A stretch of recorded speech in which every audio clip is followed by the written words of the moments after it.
the end of World War II, the world was split into two, East and West. This marked the beginning of the era called the Cold War.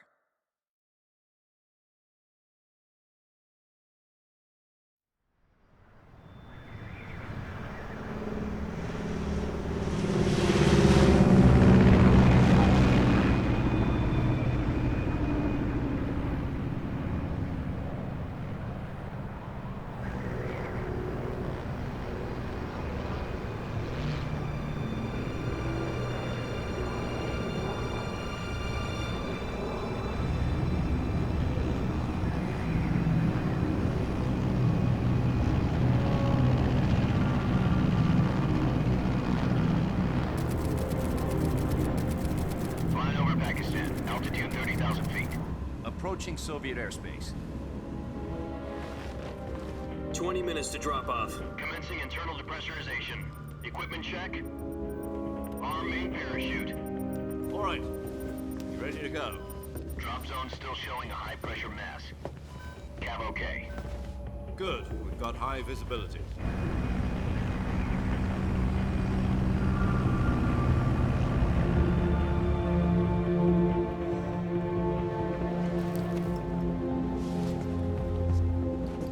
Put out that cigar. Connecting oxygen hose to interior connector. Put on your mask.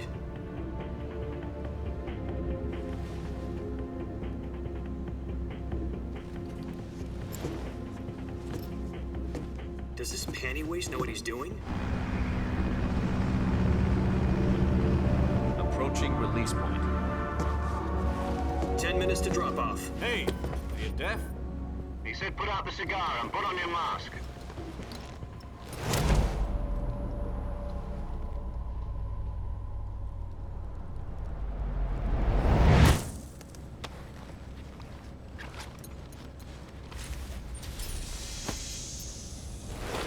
Depressurization complete.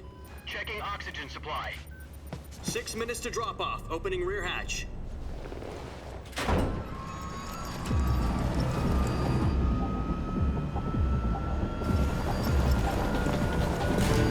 Sunrise.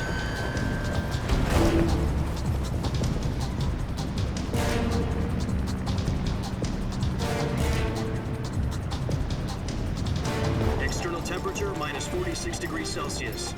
2 minutes to drop off. Stand up. You'll be falling at 130 miles per hour. Try not to get frostbite from the wind chill. 1 minute to drop off. Move to the rear. Activate the air bottle. This is one for the history books. The world's first halo jump. 10 seconds to drop off. Stand by. Status okay. All green. Prepare for drop-off. Countdown. 5, 4, 3, 2, 1. Spread your wings And fly. God be with you.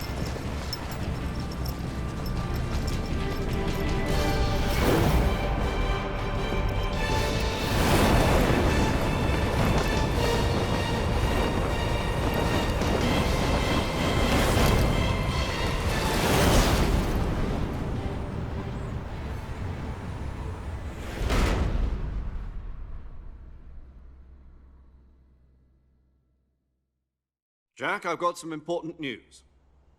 The head of the CIA has finally given us the green light for the virtuous mission.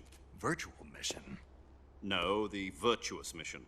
The future of our Fox unit depends on it. If it succeeds, we'll be officially organized into a unit. Virtuous mission? Sounds like some kind of initiation ritual. You know, don't get cocky. This isn't a training op. Right. So what exactly is this wonderful mission? Well, about 2 years ago, a certain Soviet scientist requested asylum in the West through one of our moles. His name is Nikolai Stepanovich Sokolov. He's head of the OKB-754 Design Bureau, one of the Soviets' top-secret weapon research facilities, and the East's foremost expert on weapons development. Sokolov? Isn't he that famous rocket scientist? The very same. On April the 12th, 1961, the Soviets achieved the first manned spaceflight in history. The Earth was blue, but there was no God. Well spoken. The rocket that carried Yuri Gagarin into orbit was the A-1, known as the Vostok rocket. Sokolov is said to be the man most responsible for the multi-engine cluster used in that rocket. After Gagarin's flight, Sokolov left rocket development to become the head of the newly established Design Bureau. From a lowly technician to head of a design bureau, that's quite a success story, so why do you want to defect? It seems he'd become afraid of his own creations. Afraid? Call it a crisis of conscience. And for that, he left his country and his family behind and went over the fence? Not exactly. One of his conditions was that his family was also to be taken safely to the west. We used a mole to get the family out first and succeeded in sneaking Sokolov over the Berlin Wall shortly afterwards. I was the one who conducted the operation. The security on the eastern side was still full of holes back then. Then what? We got Sokolov over in one piece, but the whole ordeal had left him exhausted, and we checked him into a hospital in West Berlin. It took him 2 weeks and more than 600 miles to get from the research facility in the Soviet Union to Berlin. He was in no condition to say anything coherent. And it was only a week later that we had something much bigger on our hands. The Cuban Missile Crisis. October the 16th, 1962, President Kennedy received word that the Soviets were in the process of deploying intermediate-range ballistic missiles in Cuba. The President demanded that the Soviets dismantle and remove the missiles. At the same time, he announced a naval blockade to prevent further missile shipments from reaching Cuba. But the Soviets didn't back down, instead placing their armed forces on secondary alert. Soviet transport ships carrying missiles continued on course towards Cuba. US and Soviet forces went on alert for an all-out nuclear war. Frantic negotiations were conducted through the UN's Emergency Security Council and unofficial channels to end the hair-trigger standoff. Finally, on October the 28th, the Soviet Union agreed to remove its missiles from Cuba, and so the world avoided a nuclear holocaust. But in order to get the Soviets to pull their missiles out, we had to make a deal. You mean the one where the US agreed to remove its IRBMs from Turkey? No. The Jupiter IRBMs deployed in Turkey were obsolete, and we were going to get rid of them anyway. They had no strategic value whatsoever to either the US or the Russians. The Turkey deal was a ruse, a cover story that was fed to the other intelligence agencies around the world. So what did the Russians really want? Sokolov. They wanted us to return Sokolov. You mean the Soviets pulled out of Cuba just to get their hands on Sokolov? That's right. What the hell was he working on? At the time, we had no idea. We were running out of time. It was either give up Sokolov or risk full-scale nuclear war. In the end, we had no choice. President Kennedy gave in to Khrushchev's demand. The next day, I got Sokolov out of the hospital, handing him over to agents on the eastern side. Sokolov kept on screaming, "Save me," until he disappeared from my sight. Then, a month ago, we received some new information from one of our moles. About Sokolov? Yes. He was taken back to the research facility and forced to continue working on the weapon in question under KGB supervision. What's more, it's on the verge of completion. So what kind of weapon is it? Something to do with space rockets? No, missiles. Same technology.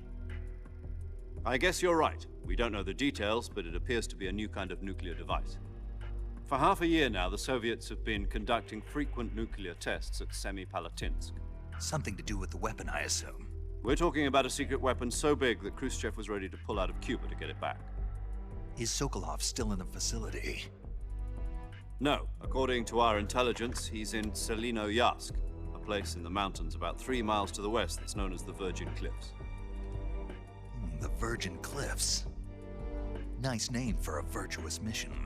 They moved him there just recently. Why? Apparently, they're conducting a field test of the weapon, but it's our best chance to get him back. This mission would never have been possible if he was still in the research facility. This is our last chance. Sokolov must have known that too when he contacted us.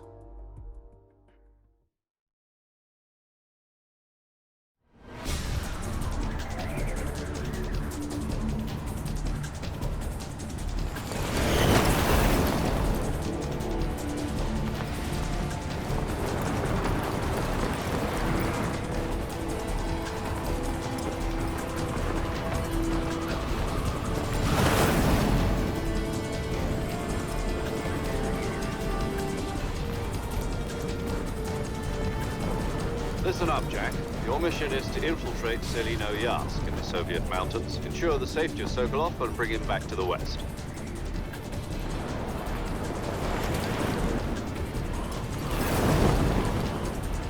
If we don't get Sokolov back before that weapon is complete, we'll be facing a major crisis. The clock is ticking.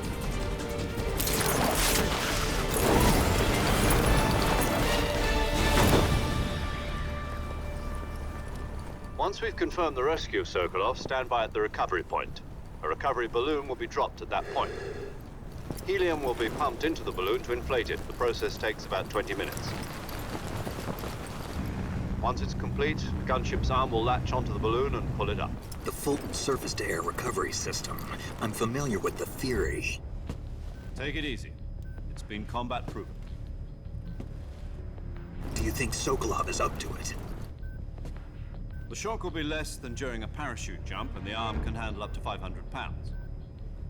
So you're planning on going over the border in a single combat Talon? She's equipped with two 6-barrel 20mm Vulcan cannons, as well as two 40mm machine guns. Sounds like she could hold her own against a battalion of tanks. Even with the fuel in the reserve tank, we're facing a 4-hour time limit. If all goes well, it shouldn't take more than a few hours. Home in time for dinner. But if anything goes wrong, you'll be eating dinner, breakfast, and all the rest of your meals in the jungle.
Do you copy? You're already in enemy territory, and somebody might be listening in. From here on out, we'll be using code names to refer to each other. Your code name for this mission will be Naked Snake. I'll be referring to you as Snake from now on. You're not to mention your real name. Snake? Oh, you don't like snakes? What do you mean? You've eaten one before, haven't you? In survival training. I'm glad to hear that. I don't know if I'd ever order one in a restaurant, but... Be careful, you might not have a choice. What about you, Major? What should I call you? Let's see. I'll be Tom. Call me Major Tom. This will be a sneaking mission. You must not be seen by the enemy. You must leave no trace of your presence. Is that clear? This kind of infiltration is the Fox unit's speciality. In other words, weapons and equipment are procured on site. That goes for food as well. You're completely naked, just as your name implies. Great. Now I see why you asked me if I like snakes. I suppose calling me Snake was your idea of a joke, too. No. There's a good reason for that. I'll tell you later when the time is right. Gotcha. Getting back to the subject, how exactly am I supposed to feed myself? You've been issued a knife and a tranquilizer gun. Use them to hunt for food. You'll also find some medical supplies in your backpack. Yeah, about the backpack. I lost it in a tree on the way down. I see. Well, you'd better go back and get it then. You know where it is? No problem. I can see it from here. It's stuck on a branch. To climb a tree, stand in front of a tree that's covered in ivy and press the action button. I'll be monitoring your progress over the radio. We can't risk violating Soviet airspace, but I'll be in the gunship. My frequency is 140.85.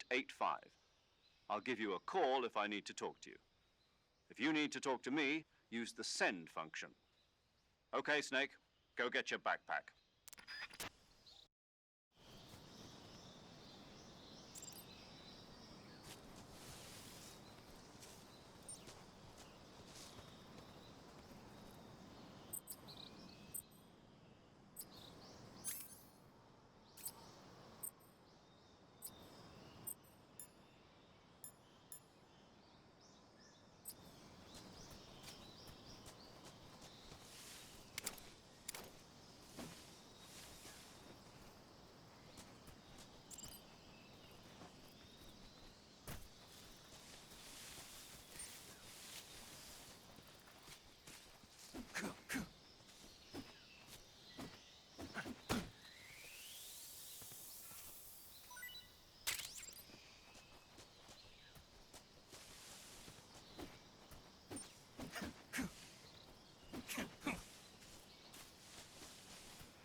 I see you've retrieved your backpack, Snake.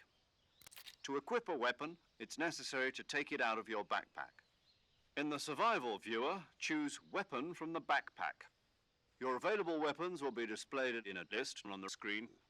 From that list, choose the weapon you want to equip and press the Enter button. For other equipped items, just do the same thing from Item. Got it. Use the survival viewer backpack. Yep, that's right. Survival is fundamental to this mission. After you've been out in the field for a while, your stamina will start to drop. If your stamina gets too low, it'll affect your performance.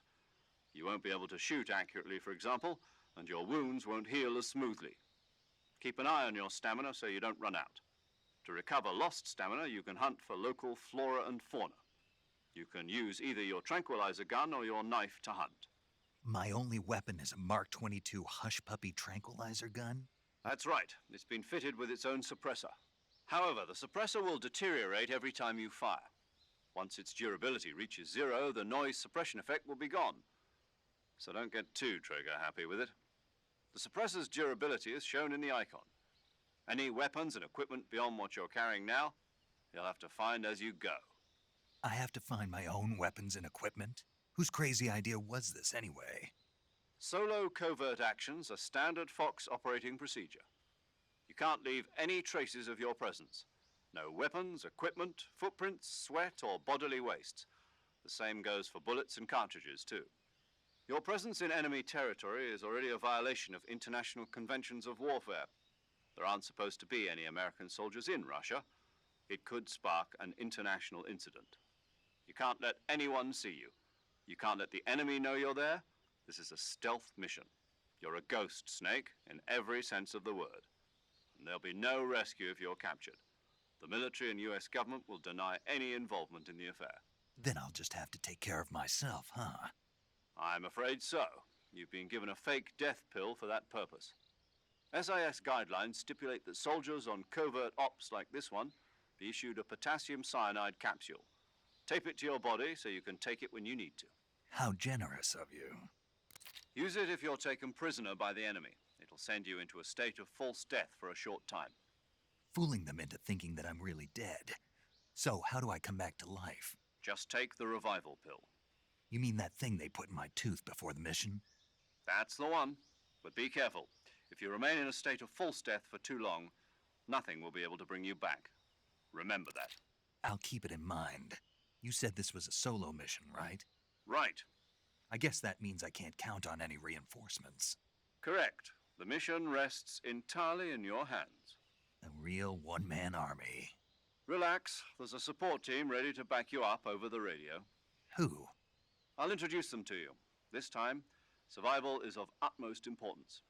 The first member of the support team will be in charge of monitoring your physical condition, acting as a medic, so to speak, as well as recording your mission data. She's a member of Fox as well, and she's here on the gunship with me. She? Hello, Snake. I'm paramedic. Nice to meet you. Paramedic. As in a medic who comes in by parachute. Aren't you going to tell me your real name? Are you going to tell me yours, Mr. Snake? My name, huh? It's John Doe. And they call you Jack for short. You're a regular Captain Nemo. A name means nothing on the battlefield. After a week, no one has a name. What's your name? Jane Doe. Very funny. I wasn't joking, but I'll tell you my name only if you manage to make it back alive. My frequency is 145.73. She's also in charge of recording your mission data. Whenever you want to save, send a message over the reserved save frequency, 140.96. So saving lets me record my mission data. That's right. It also records the state of your health. Good to know. There's one more person I want to introduce you to, Snake. Huh?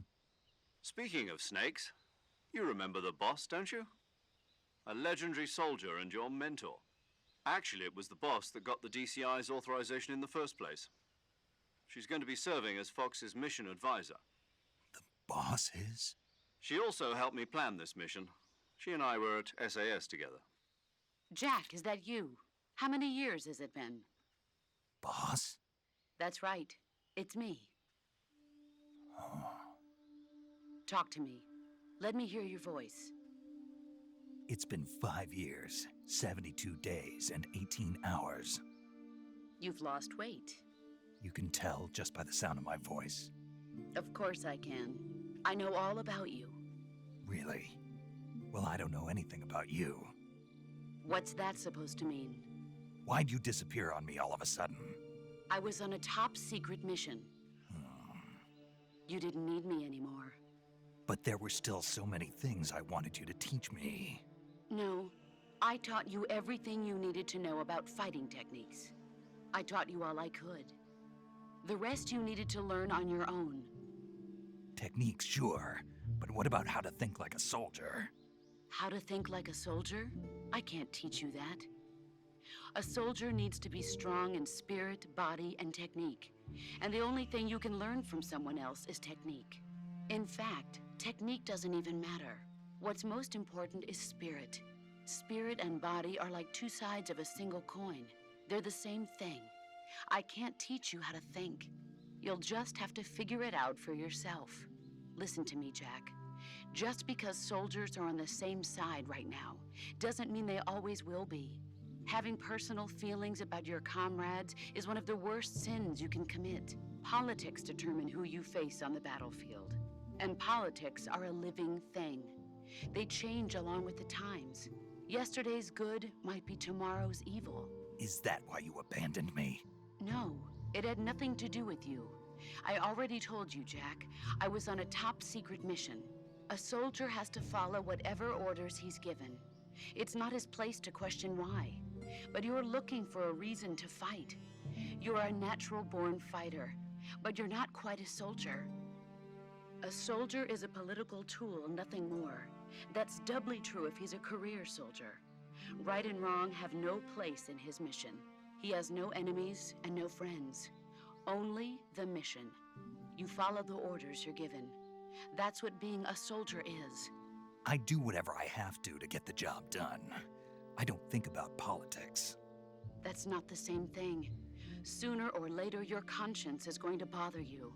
In the end, you have to choose whether you're going to live as a soldier or just another man with a gun. There's a saying in the Orient, loyalty to the end. Do you know what it means? Being patriotic. It means devoting yourself to your country. I follow the president and the top brass. I'm ready to die for them if necessary. The president and the top brass won't be there forever. Once their terms are up, others will take their place. I follow the will of the leader, no matter who's in charge. People aren't the ones who dictate the missions. Then who does? The times. People's values change over time, and so do the leaders of a country. So there's no such thing as an enemy in absolute terms. The enemies we fight are only enemies in relative terms, constantly changing with the times. As long as we have loyalty to the end, there's no point in believing in anything, even in those we love. And that's the way a soldier's supposed to think? The only thing we can believe in with absolute certainty is the mission, Jack. All right, but do me a favor. What is it? Call me Snake. Snake. Oh, right. Your codename is Snake. It suits you well. That's right. The legendary unit that the boss put together during World War II was a snake. The Cobra unit, a group of heroes that brought the war to an end and saved the world. As long as you've got a legendary hero backing you up, you'll be fine. Isn't that right, Snake? Yeah, I can't think of anyone else I'd rather have with me. Oh, and one more thing, boss. Yes? It's good to hear your voice again. Same here. After all, who knows if either of us will make it out alive?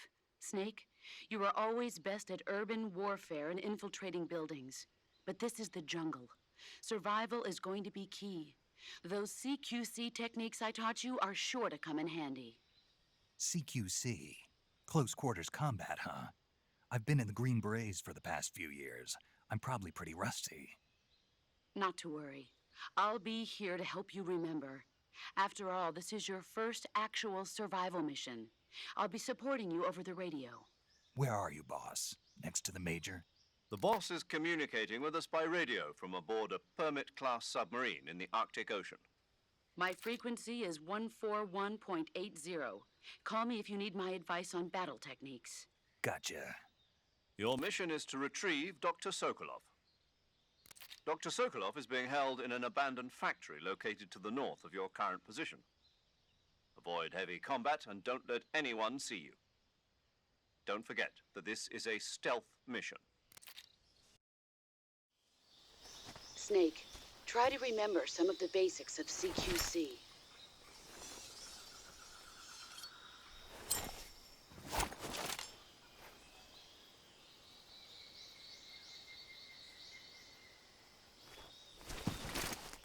Commencing virtuous mission now.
Saving the game, Snake?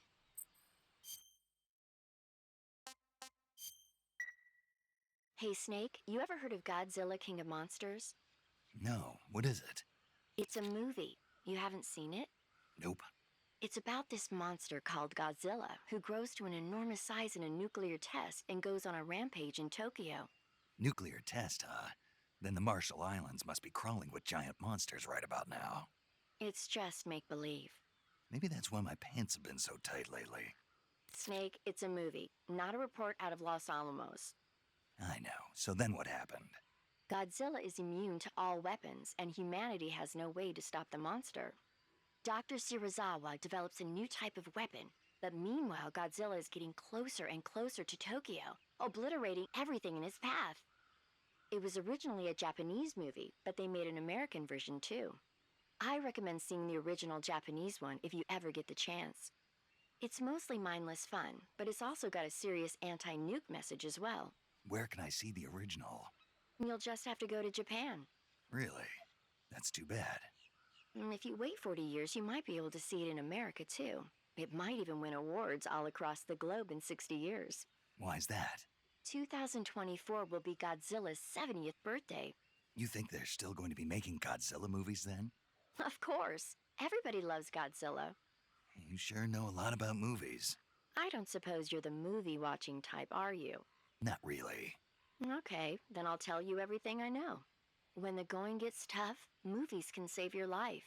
It's always good to be able to look at things from a different perspective when you get in a jam. That's the magic of movies. No kidding. Well, I guess it might at least make a nice distraction. That's the spirit, Snake. Have a little fun.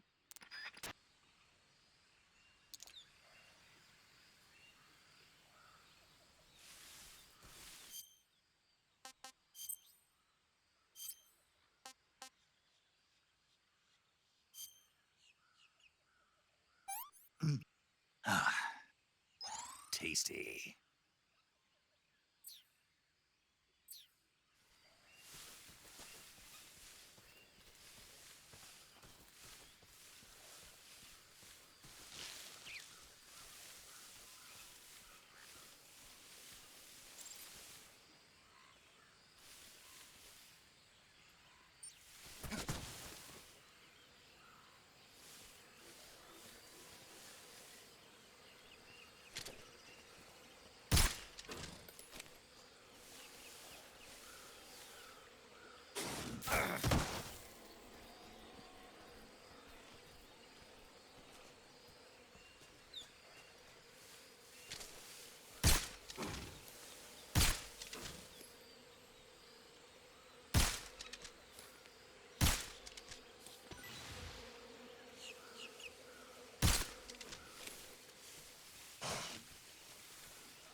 Major, I've spotted 2 enemy soldiers.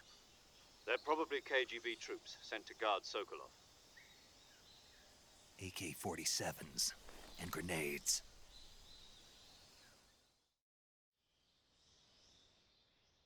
Snake, your presence in Soviet territory is already a violation of international law. We can't let the Kremlin find out that the CIA and the American government are involved. Contact with the enemy is strictly prohibited. Don't engage them in battle either. This is a stealth mission. Got that?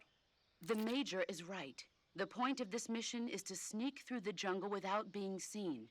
The success of the mission depends on how well you use your camouflage. Change your camouflage by selecting Camouflage from the Survival Viewer. The Uniform option lets you pick your uniform, while the Face option lets you change your face paint. Choosing camouflage that blends in with your surroundings will help you conceal yourself more effectively. Also, don't forget that anything that moves will stand out in the jungle. If you just stand up and run around like an idiot, you're bound to be spotted. But if you crawl instead, you should be able to sneak by without being noticed. You can see how effective your camouflage is by looking at the Camo Index. The Camo Index shows how well your current camouflage blends in with the surrounding area. The higher the value, the harder you are to spot, and vice versa. The key is to make yourself one with nature. Keep that in mind as you go along, okay?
Freeze.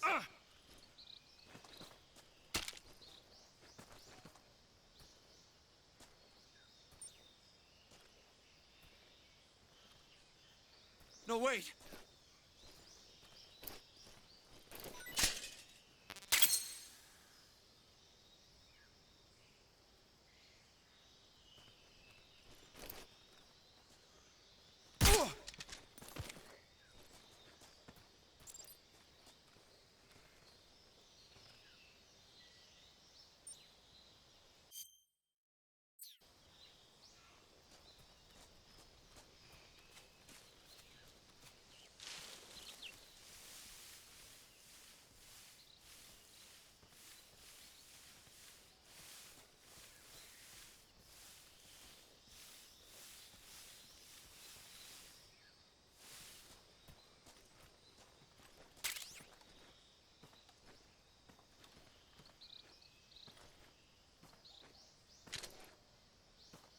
Huh?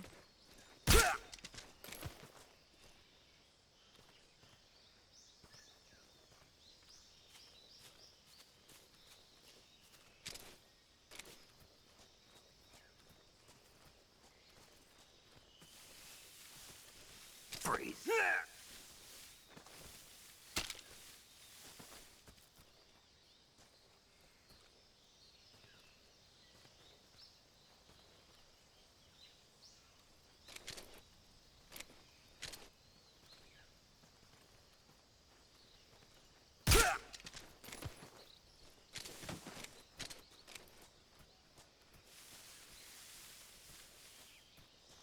Freeze.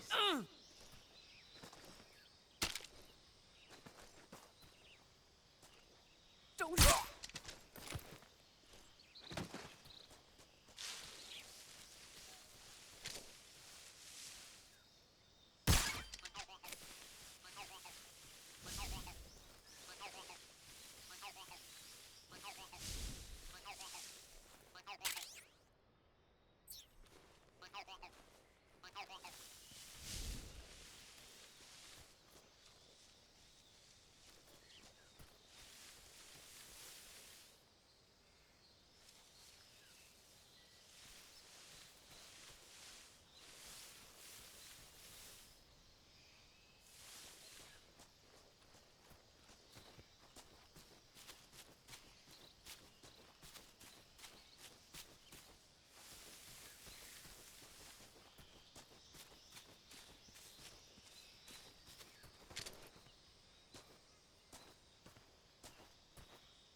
Major, I've reached the abandoned factory where Sokolov is supposedly being held.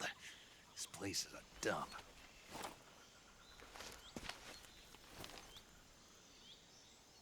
I can't see Sokolov from here. The security is pretty tight. There are sentries posted around the perimeter. I wonder how many are inside.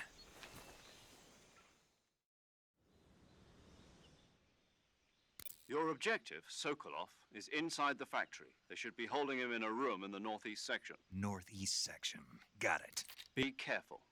Your mission is to bring Sokolov back alive. He must not be exposed to any kind of danger. Do not approach Sokolov while in the alert phase. Right. Oh, and one more thing, Snake. You mean there's more? No, it's just that when you get to Sokolov, I want you to tell him something from me. And that is? Sorry for being so late. Is that all? Yes. Understood. Beginning my approach to the target.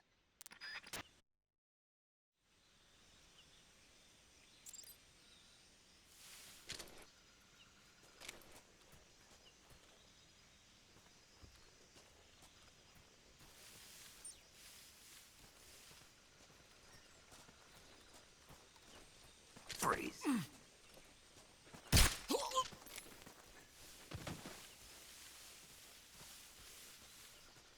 Freeze.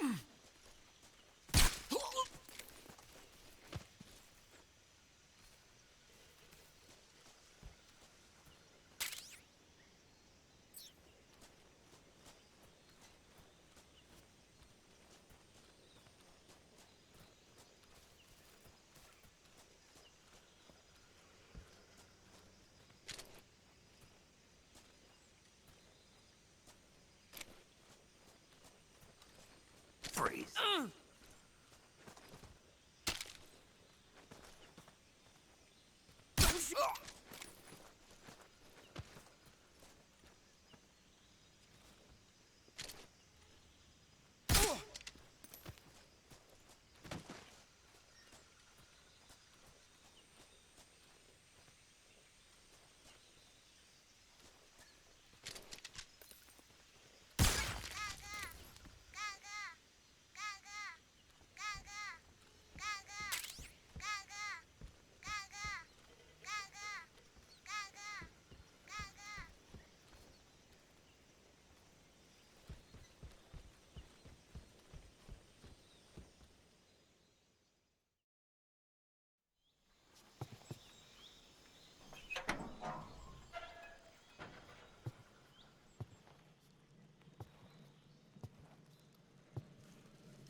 You must be Sokolov. Are you one of Volgin's men? You'll never get it from me. No. I'm a CIA agent. I've come to escort you back to the other side of the Iron Curtain. You're CIA? Yeah. I was sent by Major Zero, the man who got you out 2 years ago. Zero? I have a message from him. What is it? He said to tell you sorry for being so late. Did he now? What does it mean? It means he's a man of his word. But we've got no time for this. You have to get me out of here before they arrive. Who's they? Colonel Volgin of GRU. You in the West know him as Thunderbolt. Thunderbolt? Never heard of him.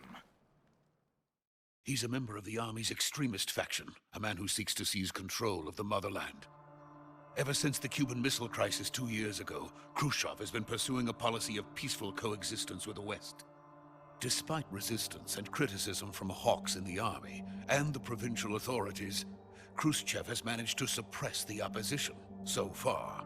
But the failure of his agricultural policies has put him in a precarious position. And on top of that, The tragedy last November. President Kennedy's assassination. Precisely. In a sense, Khrushchev has lost his biggest partner, and his power base is rapidly crumbling away. A certain group is plotting to use this opportunity to seize power by rallying the anti-government forces, overthrowing Khrushchev, and installing Brezhnev and Kosygin in his place.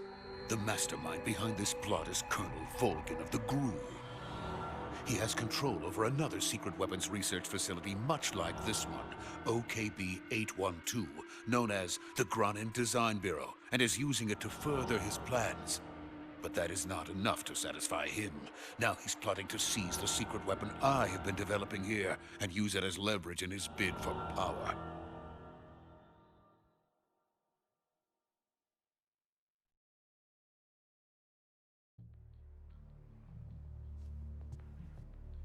The intelligence says that they are going to make their move during the test.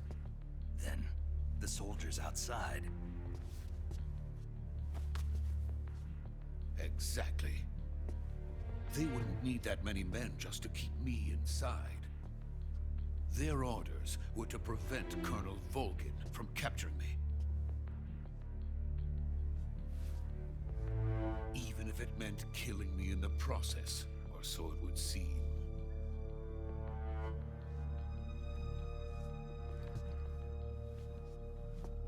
Volgin will come. I'm sure of it. You must get me out of here before then. Leave it to me. By the way, your Russian is superb. Where did you learn to speak it? From my mentor. Is that so? America's truly a frightening country. Having second thoughts. No. I have no love for this place. Let's go.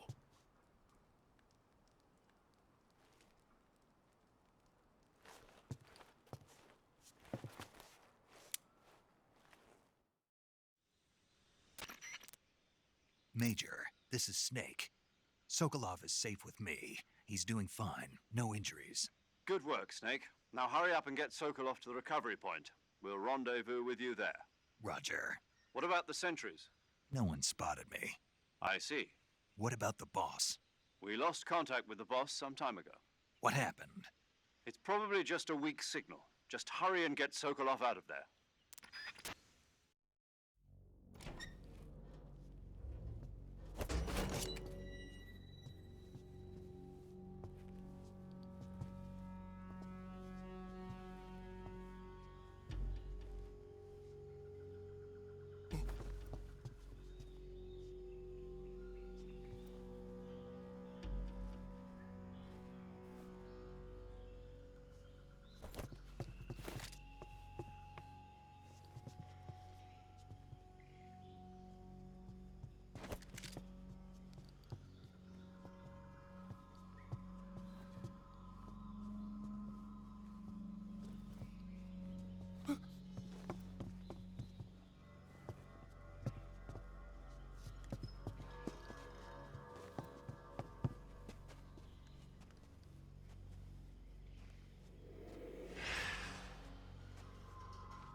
Freeze!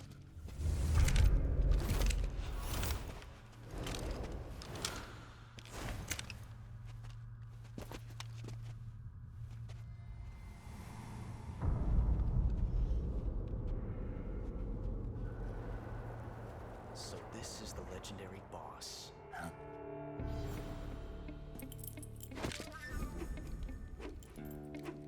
Huh? We meet at last.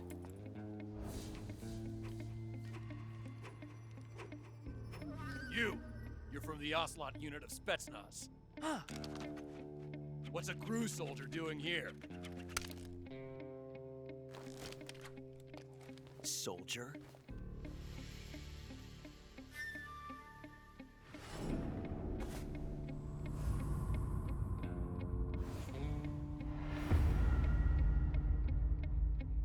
He's He's the Ocelot commander. Ha! That's Major Ocelot to you.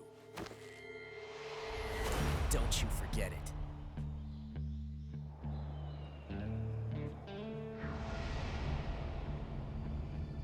Sokolov is ours.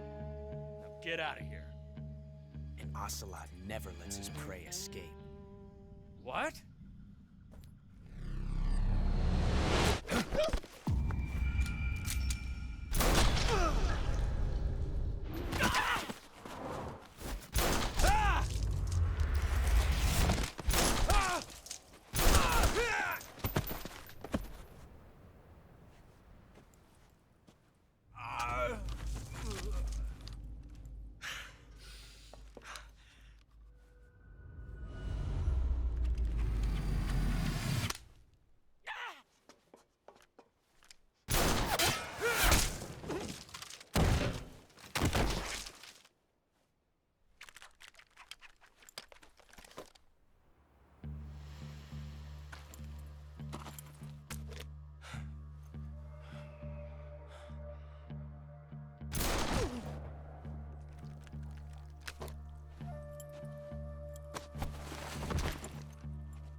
I can't say it feels good to kill a comrade, even if it is for the Gru.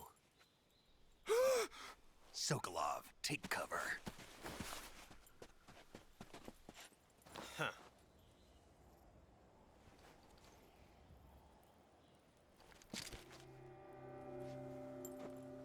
Huh.